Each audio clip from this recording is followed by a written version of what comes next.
Brian Lilly, Toronto Sun. I'm sure that your announcements today will be welcomed by most teachers, most parents, but you know that there's always there's a fight inside education, and there's a level of politicization of the education system. We saw that with a group of math leads for some of the biggest boards in the country holding a conference earlier this year saying 2 + 2 = 4 equals white supremacy.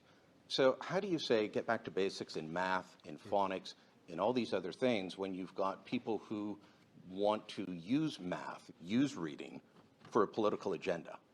Yeah, I think what we're, first of all, emphasizing is that in the classroom, we need young people to be taught how to learn. Not, our mission is really to teach critical thinking skills where they're encouraged to think for themselves, not to be told what to think.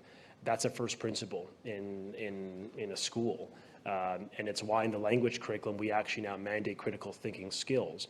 Part of the new reforms through Bill 98, the Better Schools and Student Outcomes Act, is literally to respond to the challenge that school boards are not focused on those academic achievement targets. So for the first time in Ontario history, I as minister now have the legal power to set binding priorities on school boards with respect to academic achievement, measurable public-facing metrics, so we can measure improvement on reading, writing, and math, on graduation, on skills and science and math courses. We're providing incentives and a focus to school boards that has to be their area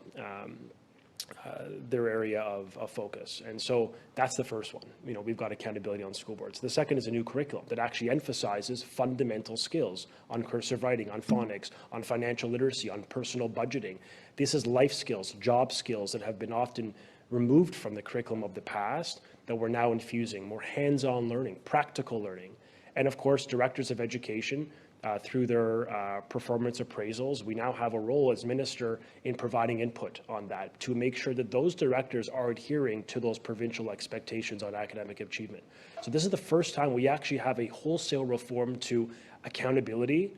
We're putting new resources in place, and we're sending a clear, unambiguous signal to the education system that we need to get back to basics. We need kids to learn fundamental skills.